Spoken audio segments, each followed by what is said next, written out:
Hi everyone. நீங்க 20ஸ் and 30ஸ் age குரூப்ல இருக்கீங்களா? இப்ப நான் சொல்ற விஷயத்த நெறைய பேர் கடந்து வந்திருப்பீங்க. சிலர் இப்ப ஃபேஸ் பண்ணிட்டு இருப்பீங்க. சிலர் கூடிய சீக்கிரம் ஃபேஸ் பண்ணலாம். அது என்னன்னு கேட்டீங்கன்னா, வீட்டுக்கு அப்பப்ப ரிலேஷன் வருவாங்க. வரும்போது நம்ம அப்பா, அம்மாவ பார்த்து, "என்னப்பா பையனுக்கு பொண்ணு பார்க்க ஆரம்பிச்சிட்டீங்களா? இல்ல பொண்ணுக்கு ஏதாவது வரன் பார்த்துட்டு இருக்கீங்களா?" இந்த மாரி கேள்வி கேட்பாங்க. இந்த கேள்வி கேட்கும்போது, நம்ம மனசுல ஒரு பக்கம் சந்தோஷம் இருந்தாலும், ஒரு மாரி திக்கு திக்கு திக்குன்னு அடிச்சுக்கும். ஏன்னா, நாளைக்கு கல்யாணம் ஆகி போனா, நம்ம லைஃப் எப்படி இருக்கும்? நம்ம கல்யாணம் பண்ண போறவங்க எப்படிப்பட்டவங்க? அவங்கள நம்மளால புரிஞ்சுக்க முடியுமா? முடியாதா? சிலர் கல்யாண லைஃப்ல நெறைய கண்டிஷன் போடுவாங்க. நமக்கு என்னென்ன கண்டிஷன் போட போறாங்களோ, இந்த மாரி பலவிதமான குழப்பங்கள் இருக்கும். இன்னைக்கு வரைக்கும் நம்ம குடும்பம்னு வாழ்ந்திருப்போம். நாளைக்கு 3வதா ஒரு பர்சன் வரும்போது, அவங்க எப்படி இருப்பாங்கன்ற பலவிதமான எண்ணங்கள் நம்மளுக்குள்ள இருக்கும். அவங்க நல்லவங்களா? கெட்டவங்களா? அவங்க எப்படி நம்மகிட்ட நடந்துக்க போறாங்க? அவங்க கூட நான் சந்தோஷமா இருப்பேனா? இல்லையா? இந்த மாரி பலவிதமான குழப்பங்கள் ஒவ்வொருத்தருக்குள்ளயும் இருக்கும். கல்யாண வாழ்க்கை உண்மையாலுமே எப்படிப்பட்டது? இன்னைக்கு அத எப்படி மாத்தி வச்சிருக்காங்க? எப்படி நல்லா வாழலாம்? இத நம்ம இந்த வீடியோல பார்ப்போம். வாங்க வீடியோக்குள்ள போலாம். Welcome to Desikan's way and this is ராகுல் தேசிகன். என்ன பொறுத்தவரைக்கும் மேரேஜ்ன்றது 2 பேரோட லைஃப் ஜர்னி ஒண்ணா சேர்ந்து, ஒண்ணா டிராவல் பண்றது.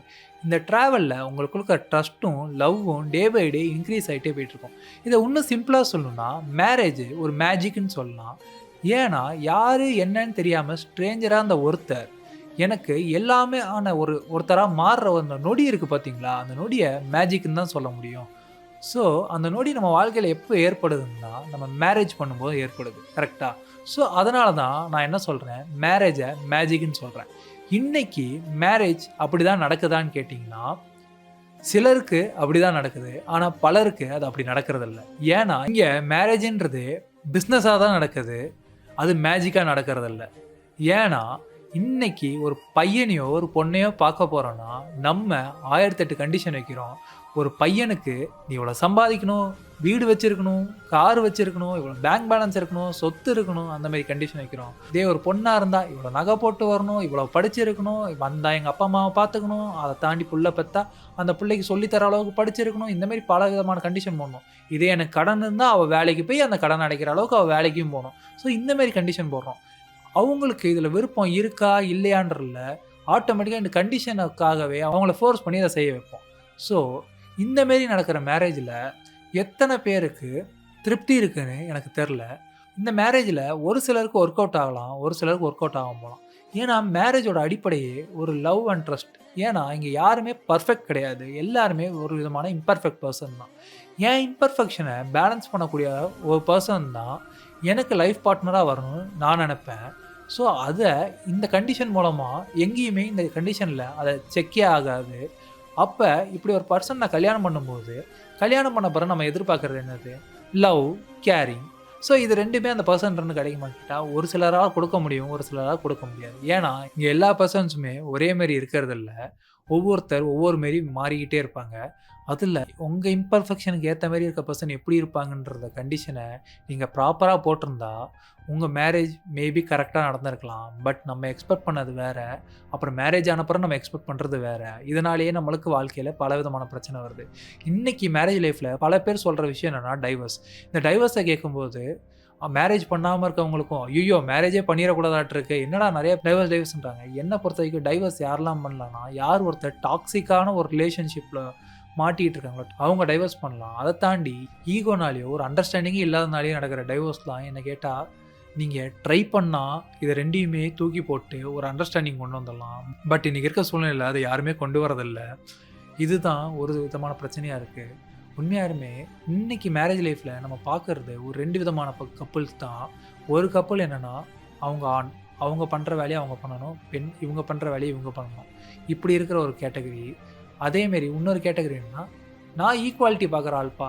அவ இஷ்டத்துக்குங்களா, நான் என் இஷ்டத்துக்கலாம். ஒரு நாள் அவ சமைச்சா, ஒரு நாள் நான் சமைப்பேன். ஒரு நாள் அவ துணி துவைச்சா, ஒரு நாள் நான் துணி துவைப்பேன். இது ஒரு விதமான நாங்க வந்து ஈக்குவலா இருக்கோம்னு சொல்லி ஒரு விதமான கண்டிஷன்ல வாழ்ற ஒரு கப்புள். இது 2ல எது சரின்னு கேட்டீங்கன்னா, இது 2மே சரி கிடையாது. ஏன்னா நான் ஆல்ரெடி சொன்னது தான்.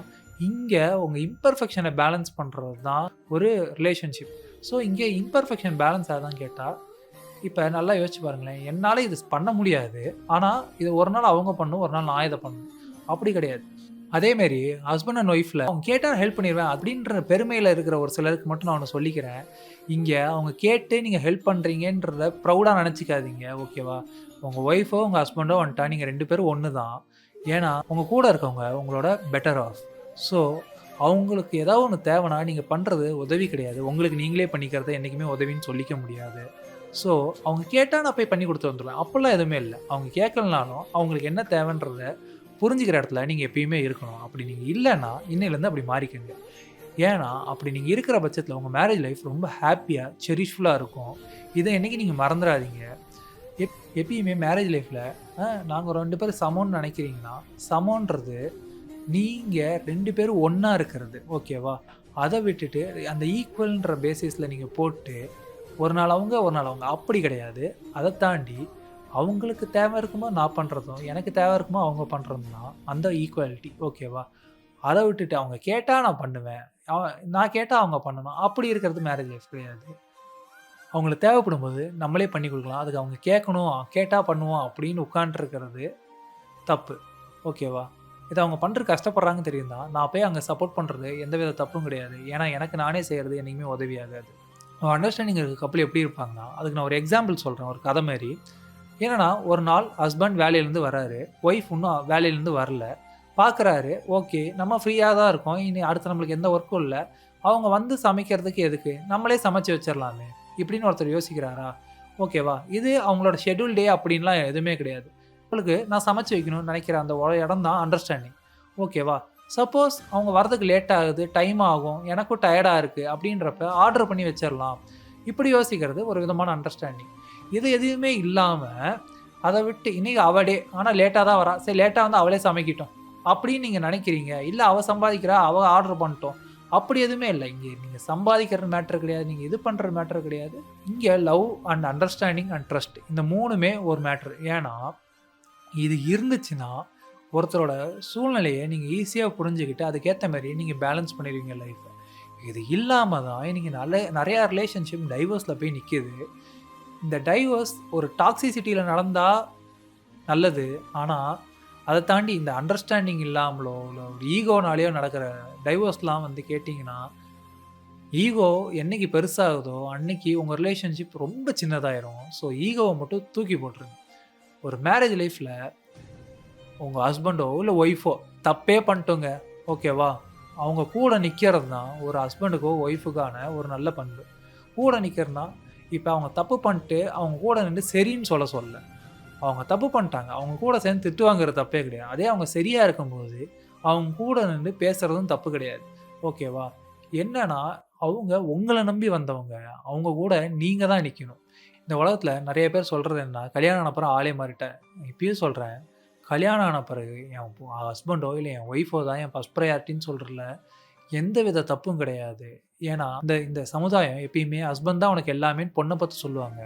அதே ஒரு பையன் ஒரு பொண்ணு பேச்ச கேட்டா, பொண்டாட்டி பேச்ச கேட்குறான்னு தப்பா பேசுவாங்க. கிடையவே கிடையாது. 2 பேருமே அவங்க 2 பேருக்கு அவங்கவங்க தான் இம்பார்ட்டன்ட். ஏன்னா, லைஃப்ல இத்தன நாள் நம்ம பெத்தவங்க நம்ம கூட வந்துரலாம். ஆனா லைஃப்ல நாளைக்கு ஒரு கட்டத்தில என் பேரண்ட்ஸால என் கூட வர முடியாத இடத்துலயும் அவங்க தான் என் கூட இருப்பாங்க. ஹஸ்பண்ட் அண்ட் ஒய்ஃப் ரிலேஷன்ஷிப்ன்றது ஒரு விதமான அரவணைப்பு. ஏன்னா, நீங்க ஒவ்வொரு டைம் விழும்போதும், என்ன தாங்கி பிடிக்க யார் இருக்கான்னு நீங்க யோசிக்கிற அந்த மொமெண்ட், அவங்க தான் உங்க கண்ணு முன்னாடி நிக்கணும். அப்படி நிக்கிறப்ப தான் நீங்க உண்மையாலுமே உங்க மேரேஜ் லைஃப்ப சந்தோஷமா, செரிஷ்ஃபுல்லா வாழ்றீங்க. அத தாண்டி, இல்ல கல்யாணம் பண்ண சொன்னாங்க, நான் பண்ணிக்கிட்டேன்னு நீங்க நெனைக்கிறீங்கன்னா, அப்படி கிடையாது. இந்த உலகத்துல கெரியர் ஃபோக்கஸ்ன்றோட ஒருத்தன் யார் வந்து மேரேஜ் லைஃப்ப ரொம்ப ஹேப்பியா கொண்டு போவானோ, அவன் வாழ்க்கையவே ஜெயிச்சு நிப்பான். அத தாண்டி நான் என்னதான் கெரியர்ல ஃபோக்கஸ் பண்ணாலும், என்ன மோட்டிவேட் பண்ணக்கூடிய ஒரு புஷ் ஃபேக்டர் இருக்கு பார்த்தீங்களா, என் வீட்ல. அவங்க தான் எப்பயுமே நம்மள ஒரு பெரிய ஹைட் அச்சீவ் பண்ண வைப்பாங்க. நீங்க ஆணா இருக்கலாம், பெண்ணா இருக்கலாம். நீங்க உங்க சக்சஸ்ஃபுல்லா இருக்கணும்னா, பார்ட்னரோட நீங்க லைஃப்ப எந்த அளவுக்கு ஜாலியா, செரிஷ்ஃபுல்லா இருக்கீங்களோ, அந்த அளவுக்கு உங்க கெரியர்ல நீங்க சக்சஸ்ஃபுல்லா இருப்பீங்க. யார் ஒருத்தருக்கு வீட்ல பீஸ் அண்ட் ஹேப்பி இருக்கோ, அவங்க உலகத்தையே ஜெயிக்கலாம். இங்க யாருமே பெர்ஃபெக்ட் கிடையாது. உங்க இம்பர்ஃபெக்ஷன பேலன்ஸ் பண்றது தான் இருக்கறதுலயே பெர்ஃபெக்ட்டான ஒரு விஷயம். ஸோ, உங்க மேரேஜ செரிஷ் பண்ணுங்க. உங்களுக்கான அந்த இம்பர்ஃபெக்ட் பெர்சன தேடி பேலன்ஸ் பண்ணுங்க. இது தேசிகன்ஸ் வே. நம்ம பேசுறது health, wealth, relationship and growth. Thank you.